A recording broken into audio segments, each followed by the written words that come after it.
Hey everybody, welcome back to CheckpointXP On Campus. I'm your host, Norris Howard, joined by Kieran Insor. He is the president of Conference 1. That's going to be a big name coming up in Collegiate Esports this year. Make sure you got your calendars and everything locked in. Kieran, thank you for joining us today. Thank you for having me, Norris. Well, first of all, let's just get straight to it. A lot of people are going to ask, what is Conference 1 and why should esports fans care? Yeah, Conference 1 is a brand new collegiate esports league focusing on raising the bar of collegiate competition. So for this upcoming year, we're going to be running a year-long Valorant tournament with some of the best colleges from around the country. Awesome. Now, Valorant is something that we've usually only seen played on an invitational basis. Even in the pro scene, there haven't been many circuits put together for it for a consistent basis. Why did you guys decide to go with Valorant as opposed to maybe CSGO or some of the other esports? Why Valorant first? Well, we really thought Valorant had a unique marketplace in the collegiate space. You know, so many different game titles have so many different benefits. You know, me personally, I'm a League of Legends player, Super Smash Brothers player. That's where my bread and butter are. That's what I grew up playing. But, you know, for the collegiate market, you've always had, for the FPS, you had Call of Duty and you had CSGO as your mainstays. The problem with those, it's hard for a lot of colleges to get behind them. They're a little bit too realistic. They're a little bit too graphic in what they do. And the way Valorant was actually constructed from concept to actually implementation was to fix that, was to say, hey, listen, we're going to, you know, meld the graphic aspects of so many of our classic video games like Overwatch, League, and all the other fantasy genres and mix that with an FPS so that it is a little bit more friendly. It is a little bit more approachable from a game aspect. Right. And we like the newness of it. We like the fact that we're going to be, you know, first to the goalpost. We get to do something that no one else has really done before.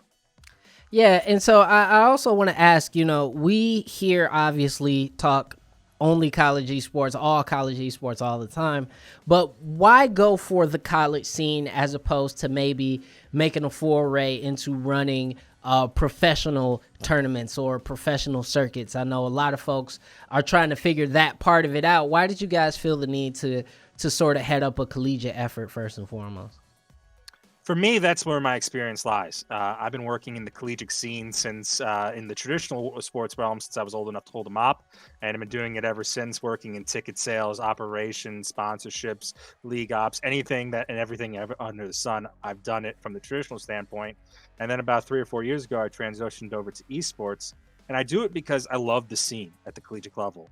I love the students. I love the passion, the drive, the entrepreneurship. So many of these students are doing such remarkable things on campuses that, you know, really are unprecedented in any other area or segment of a campus population.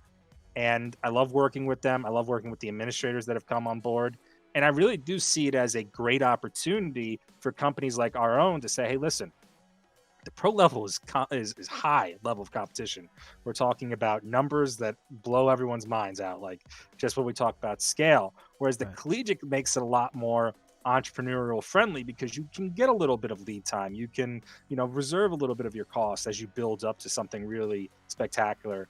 And so for me, between that and having the passion for it, it was a perfect fit for CF1. You know, I really love that you mentioned talking about sort of the entrepreneurial aspect of college esports, because a lot of college, the realm of college esports is still very much so unrestricted. There's still a lot of clubs and not varsity teams that are competing at a high level, student organizations competing at a high level. So I love the fact that you know, talked about how there's still this sort of undercurrent, this outlaw element, if you will, to collegiate esports. I really think that that's a really important part for us to hit. But I also want to ask, you know, moving Valorant into the collegiate space, you talked about how much harder it is to sell games like CSGO and Call of Duty as tournament esports games. How many schools have been brought into this? What kind of schools are we talking about? If you can divulge that information, because I know everybody's playing everything close to the chest nowadays. But I mean, people are going to want to know who's going to be participating in this thing. Yeah, so you can look on our website at cf1.gg for a complete list of schools. But right now we have 50 schools signed up from across the country, from small, tiny schools that you may never have heard of over here on the East Coast, some of the large powerhouses such as the University of Akron and some of the big Texas schools. We really have a wide range of schools, and we're still open and recruiting more. For the last 2.5 months, it's been sort of hush hush and whispers going in between clubs and organizations as we recruited these schools. But we're now just started our open enrollment phase with the launch of our announcement this past Tuesday. So, at this point in time, those that have an interest, those that are looking to play Valorant for this year, they can feel free to contact us. And, we have openings up to 128 schools. And it's our goal and it's our mission to, hit that mark by the end of our cutoff date. Awesome. And the last question that I want to ask is something that I always ask of anybody coming into the collegiate space looking to start something new. College esports, because of the scale, is notorious for how difficult it is to follow, how difficult it is to get, just static schedules, learning about who are some of the best teams. It's just so much of it that it becomes very difficult to sort of get that information. Is CF1 thinking, is Conference 1 thinking about that kind of stuff, and what will they do differently in order to make it easier for the viewer, for the consumer, in order to get to these games? Yeah, absolutely. So we've actually approached it from a couple different avenues. First and foremost was scheduling. I know some people really like the Swiss format. I don't know too many of them that really like it. Me personally, I've never been a fan. So our structure and schedule is that you're going to be randomly seated into a group, and you're going to get to play round robin in the fall. So you're going to know who your competition is weeks in advance, so that if you want to really schedule a matchup or have brand it or market it, you're not going to know like 3 days ahead of time. Once the schedules are released, I believe it's September 24th, you're going to know who you play, when you play them, from September all the way through March. So you're going to know exactly what the schedule is going to look like and everything of that nature. So structure was really important for us to do that. The second avenue is broadcasting. We don't want to do just a little bit of content. We don't want to do just a little bit of broadcasting. We want to broadcast as much as we physically can, given the time and scope and cost restraints that everyone is under. So we're going to broadcast 3 days a week for 17 weeks of this season. So we're talking about a massive amount of content.